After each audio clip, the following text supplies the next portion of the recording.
ဒီနေ့တော့ကျွန်တော်တို့ဟန်နွိုင်းယာရေးစပါကို sleeper ကားနဲ့သွားပါမယ်။ sleeper ကားကတော့ကျွန်တော်တို့မျိုးအိတ်စင်နေတယ်ပေါ့နော်။ထူးကြပေါ့ဒါ TV တွေကလည်းရှိတယ်။ညအိမ်မီတွေလိုက်ကလေးပိတ်ပြီးတော့အိတ်ပြီးတော့သွားပါ sleeper ကားကတော့ကျွန်တော်တို့နှစ်ထပ်ရှိရပါတော့။ကျွန်တော်တို့ကန်ကောင်းညင်တော့ပေါ်ထဲမှာရပါတယ်။အောက်ထပ်ရရင်တော့ပေါ်ထက်ကလူကြီးထွင်မှရှူရမှာပါ။ညအိမ်ကားနဲ့လာတာစီစဉ်လိုက်တာ9ခွဲကြီးလာတော့ကျွန်တော်တို့စပါကိုမနေ့3နာရီရောက်နေပါတယ်။ရောက်နေတော့ဟိုတယ်တွေကလည်းမဖွင့်သေးဟိုတယ်ရှိမှာတယ်ကျွန်တော်ငုတ်တုံမေ့နေပါတယ်ဘာဆိုင်မှလည်းမဖွင့်သေးပါဘူးဘာမှလည်းစားလို့မရဒီတိုင်းပဲရှောက်သွားနေရပါတယ်အနေကျတော့ကျွန်တော် fancy band တောင်ကိုသွားလိုက်ပါမယ်ကျွန်တော်တို့Sun Plaza ကြီးလက်မှတ်ဝယ်ပြီးတော့အဲ့ရကြီးပဲယထာစီးကြမှာပေါ့နော်ဒီလို window train လေးပါ view ကောင်းကောင်းလေးကိုကြည့်ရဖို့အတွက်ဒီလိုယထာရဲ့ရှေ့ပိုင်းမှာတော့နေရာယူထပ်ဖို့လိုပါတယ်ခုဆိုရင်တော့ယထာစထွက်သွားပြီစထွက်ပြီးတော့သူကဂုံးတက်လေးတော့နေတက်ရတာပေါ့နော်ပေါ်လေးကိုတက်တယ်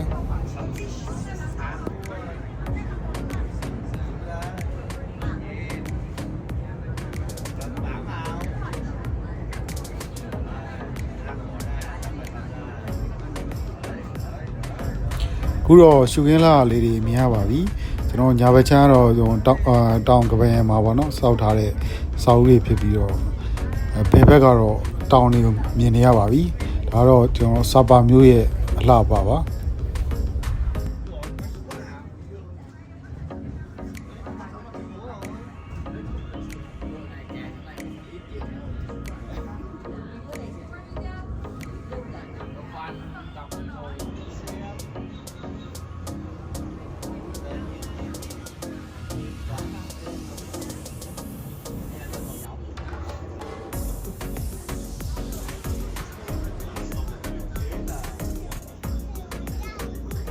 ကျွန်တော်ဒီရရထားစီးပြီးတော့နောက်ဖြူဖြူလေးမြင်နေရတဲ့တောင်ပေါ်ဆက်တက်ရပါမယ်အဲ့ဒီကတောင်ဘွားကြီးကတဆင်ကေဘယ်ကားစီးရပါမယ်ရှီနားမှာတော့ရထားရှန်တင်လုပ်တဲ့နေရာလေးရှိပါတယ်အိမ်နာကတော့သူ engineering ဘိုင်းကိုတေချာလေးလုပ်ထားပါတယ်ဟိုဝင်အတက်နဲ့အစင်းနဲ့ရထားကိုမတိုက်အောင်ပေါ့နော်တေချာလေးလုပ်ထားတော့တော်တော်လေးမိုက်ပါတယ်ရထားကလည်းဆက်နဲ့သွားတဲ့ရထားမဟုတ်ဘဲနဲ့အောက်မှာကျိုးနဲ့ဆွဲတဲ့ရထားလားမသိဘူးကျိုးတွေတော့တွေ့ရတယ်ဒီတန်လန်းနှစ်ခုကြားပါနော်ဒီမှာကျိုးတွေတွေ့ရပါတယ်တန်စတီးကျိုးတွေပေါ့ဒီခီးစဉ်ကတော့ယထာစီးရနဲ့တော်တော်လေးတန်နေပါပြီယထာကလည်းအကြာကြီးစီးရပါတယ်9ခွက်နီးပါပေါ့နော်စီးရပြီးတော့နောက်တစ်တောင်တက်ပါမယ်အဲ့တစ်တောင်အောင်မှတစ်စင်းကျွန်တော်တို့ကေပဲစီးပါမယ်ကျွန်တော်တောင်ပေါ်စတက်ပြီပေါ့နော်ကျွန်တော် roller coaster စီးရတဲ့အတိုင်းပါပဲတောင်မှာနည်းနည်းလေးမှတ်ပါတယ်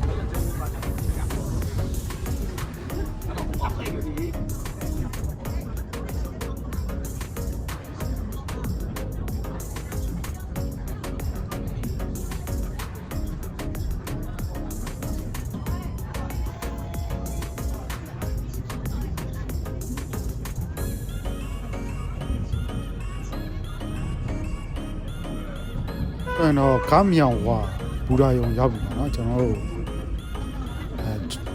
ကြုံနေတဲ့လူတော့မရှိပါဘူးဒီမှာဘူရာရဲ့မှာတစ်စင်ကျွန်တော်တို့သူတို့ပန်းကြံကြီးပေါ့နော်လှုပ်ထားတဲ့နေရာကြီးကိုထပ်ဖြတ်ရပါမယ်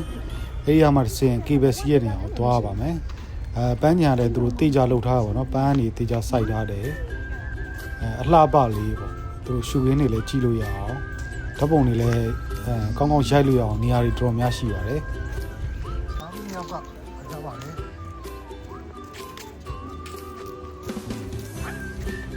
အဲ့ဒါပြင်းနေ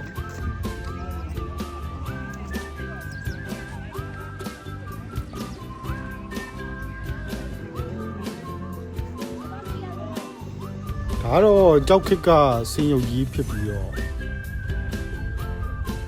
ရှီနားမှာတော့အမြောက်နေမြည်ဖြစ်ပါတယ်ပန်းညံကြီးကိုဖြတ်ပြီးရင်တော့ကျွန်တော်တိုင်းသားကြေးရွာလိုနေရာတစ်နေရာကိုရောက်ပါပြီ။အဲ့မှာတော့သူ့ရဲ့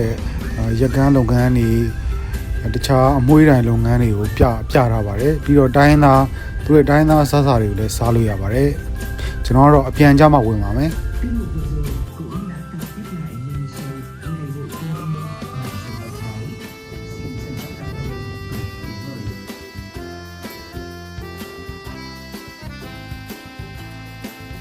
က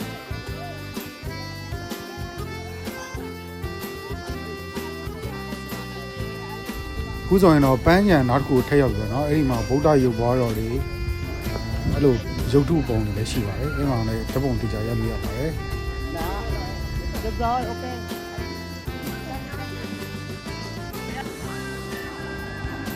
ခုဆိုရင်တော့ cable C ရဲ့ station ရောက်ပါပြီcable C ပါမယ်ခုဆိုရင်တော့ cable ပေါ်မှာပါအကုန်လုံးကဗီဒီယိုတွေရိုက်နေကြပါပြီ Festival တောင်တော့ကျွန်တော်တို့ cable C တော့ဖြတ်ပါမယ်သူကတော့တောင်၅လုံးကိုဖြတ်မယ်ပေါ့နော်ဒီ Festival တောင်ကတော့ဟိုဒါ Indo-China ကျွန်းဆို the roof of Indo-China လို့ခေါ်ပါတယ် Indo-China ကျွန်းဆိုတာအမြင့်ဆုံးတောင်ပါ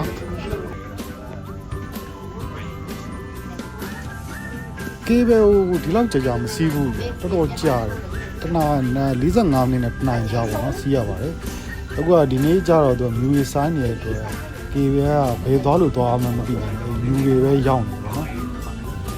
အခုဆိုရင်တော့ကျွန်တော်တို့ဆင်းရမယ့်နေရာကိုရောက်ပါပြီတရားကိုဂိတ်ပေါ့နော်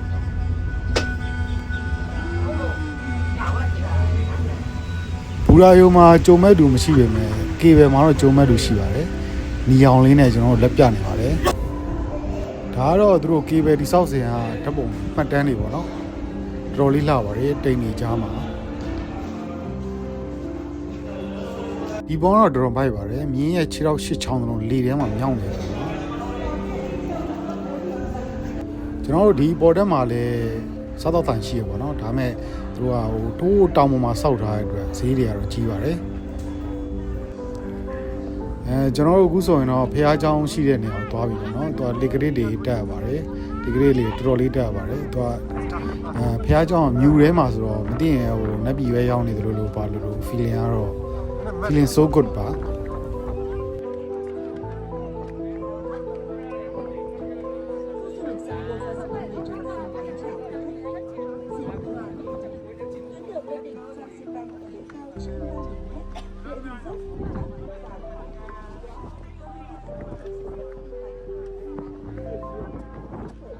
Well, you're going to the heaven. ဒါတော့ဘုရားเจ้าကိုရောက်တော့မဲ့မဟုတ်ဘူးအဝါပေါ့နော်အိမ်မှာလည်းဓာတ်ပုံရိုက်လို့လှပါတယ်တော်တော်လေးကိုရင်းမြင်တော်ပေါ်မှာတော့ဘာတွေရှိလဲဆိုတော့ကျွန်တော်တို့ဒီကွမ်းမဲတော်ကျောင်းတွေတခြားဘုရားเจ้าတွေလည်းရှိပါသေးတယ်ဒါအဲ့ဒါမှမဟုတ်ဘူးကေဘယ်အတူလေးပေါ့နော်ထက်စီးပြီးတော့နောက်တစ်ဆင့်ထက်တိုင်လည်းရပါသေးတယ်ဒါပေမဲ့လူကအရန်များနေတဲ့အတွက်ကျွန်တော်ကတော့အိတ်လောက်နဲ့ပဲကျင်းနေပြီးပြန်ဆင်းလာနေပါတယ်ညနေမှာတော့ကျွန်တော် site scene တိုးပေါ့နော်မျိုးစာပါမျိုးလေမှာပတ်ကြည့်တယ်ဒီသူတို့ရဲ့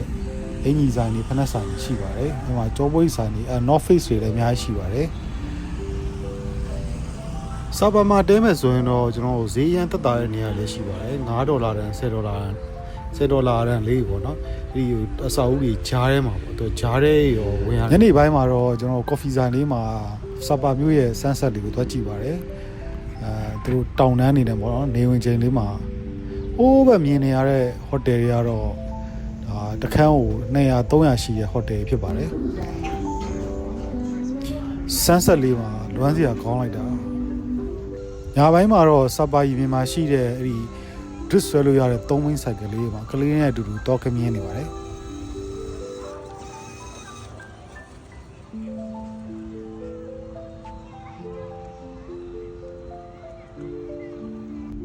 ညပိုင်းမှာတော့မျိုးတစ်ပတ်ကိုလမ်းလျှောက်ပြီးတော့အပြန်မှာတော့လမ်းမလျှောက်နိုင်တော့အတွက်တက်စီငါးကြီးပြန်လာပါတယ်။ဒါကတော့ရေကန်ကြီးနားမှာရှိတဲ့သူတို့မီးထွန်းထားတဲ့နေရာလေးပါ။အဲ့နေရာလေးလည်းတော်တော်လှပါတယ်။ဒီအခုချိန်မှာဆိုရင်တော့သွားမယ်ဆိုရင်တော့ဒီလူတွေနှင်းနေကြပြီးတော့တော်တော်လေးအေးပြီးတော့တော်တော်လေးလှနေမှာပါ။အဲ့ဒီဟိုးနားမှာတွေ့ရတဲ့စားသောက်ဆိုင်တိုင်းကြီးပါ။အမှ hot pot တို့တခြားစားသောက်တွေအစုံရပါတယ်။ဒါပေမဲ့ BNN စားသောက်ကတော့သူကကြားတို့ချုံမို့တို့မတုံးတဲ့အတွက်ရတာတော့ပေါ့ပြက်ပြက်နေပါခုဆိုရင်တော့ကျွန်တော်တို့တဲတဲ့ဟိုတယ်ကိုပြန်နေပြီပေါ့နော်ဒါဟိုတယ်လမ်းတစ်လျှောက်မှာရှိတဲ့မီးအောင်စုံနေနဲ့ကော်ဖီဆိုင်တွေစားသောက်ဆိုင်တွေပေါ့နော်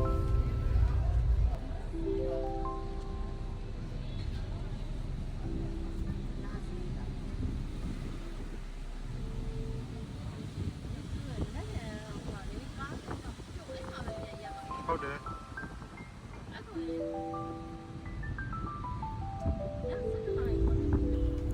ဒါကတော့မနေ့တုန်းကကျွန်တော်တို့ကေဘယ်တို့မိုနိုထရိန်းတို့စီးတယ်စမ်ပလာဇာဒီအိုက်စီးရပါတယ်